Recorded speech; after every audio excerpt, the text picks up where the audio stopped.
When I was a kid, my mission at every store was to secure a piece of candy and eat it. Often my mission would be successful, unless I was with Dad.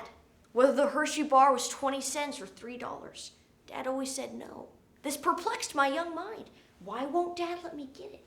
But now I understand what Dad meant because Dad knew what I didn't. The biochemistry of sugar in the body. But still, a question plagues my young mind.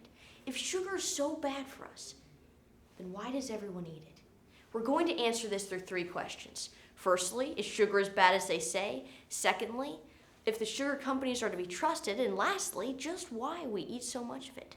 All information in this speech comes from Dr. Robert Lustig, Healthline.com, Harvard Health.Education, Addiction Research Center, VeryWellMind.com, Medical News Today, and Smarty Pants and Vitamins, unless otherwise noted.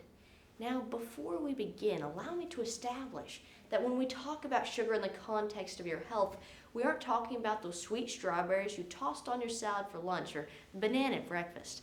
According to the University of Washington Medicine, sugar that's naturally occurring in food isn't an issue because natural sugars have fiber, vitamins, minerals, and phytonutrients. The sugar we're talking about today is white refined sugar, sugar that actually takes away from our body's vital minerals like vitamin B, zinc, magnesium, and chromium. It's an empty calorie, so it requires nutrients to be processed without giving anything in return. But question number 1, is sugar as bad as they say? Many still view sugar as a naked calorie, devoid of nutritive value, but otherwise harmless. Well, to see if this is really true, let's look at the biochemistry of sugar in the body. More specifically, let's look at what happens to me when I eat sugar during school. Now, I need to be able to focus, but sugar creates memory impairment by blocking our memory receptors. This can really upset my performance during a test. Later, I have a PowerPoint presentation in which I need to be persuasive and upbeat. But sugar creates personality changes. Our bodies utilize 2 key chemicals to keep our emotions in check, vitamin B and chromium. However, high sugar levels can block these naturally balancing receptors and lead to uncharacteristic outbursts of irritability and aggression. One recent study by the University of Washington Medicine found that men who ate a diet higher in sugar were more likely to develop depression or anxiety than those who ate a diet lower in sugar.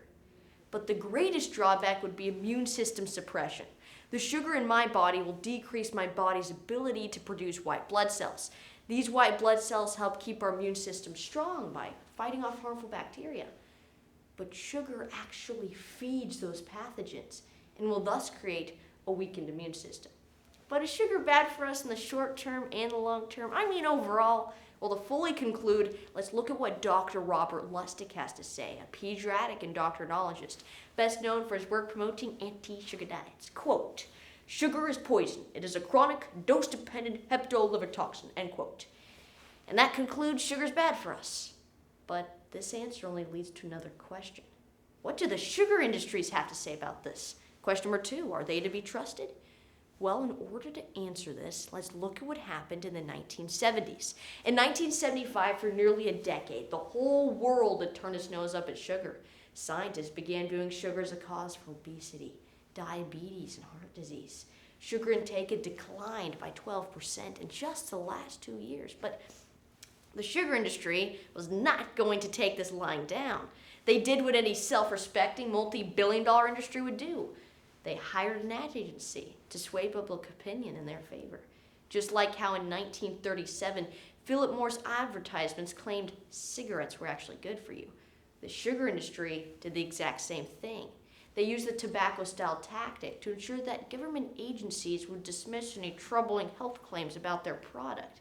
One of its first acts was to establish a Food and Nutrition Advisory Council consisting of, get this, doctors, scientists, and dentists who were willing to defend sugar's place in a healthy diet. But the Sugar Association may have done more than just advocate for favorable counsel. They still had to address the health concerns of the people. Something had to be the cause of all these problems, and sugar wasn't one of them. Sugar was innocent. The culprit was fat. They realized that if Americans could be persuaded to eat a lower fat diet for the sake of their health, they'd have to replace that with something else, sugar. America's per capita sugar consumption would go up by 1/3, And that's exactly what happened. The Sugar Association initiated and paid for the studies, examined the drafts, and laid out a clear objective to protect sugar's reputation in the public eye. According to National Public Radio, the Sugar Association successfully manipulated scientific data for over 50 years. Now we can wholeheartedly answer that the sugar companies are not to be trusted. But question number 3, why do we eat so much of it? Information about why sugar's bad is already out there. There's at least one paragraph about it in every health book. So why do we eat so much of it? Well, sugar's been built into our modern lifestyle, where everything's built off convenience. Sugar's everywhere, everyone eats it, and it tastes amazing. But what's the price we pay for this? It's much deeper than we think. In fact, I'd like to prove to you that these multi-billion-dollar food industries have been intentionally manipulating us on a psychological level because they know it affects our primal instincts. We all have a brain known as the primitive brain, also known as the reptilian brain. It's the one associated with instincts and emotions. It works very fast, faster than our prefrontal cortex that's associated with rational, logical decisions.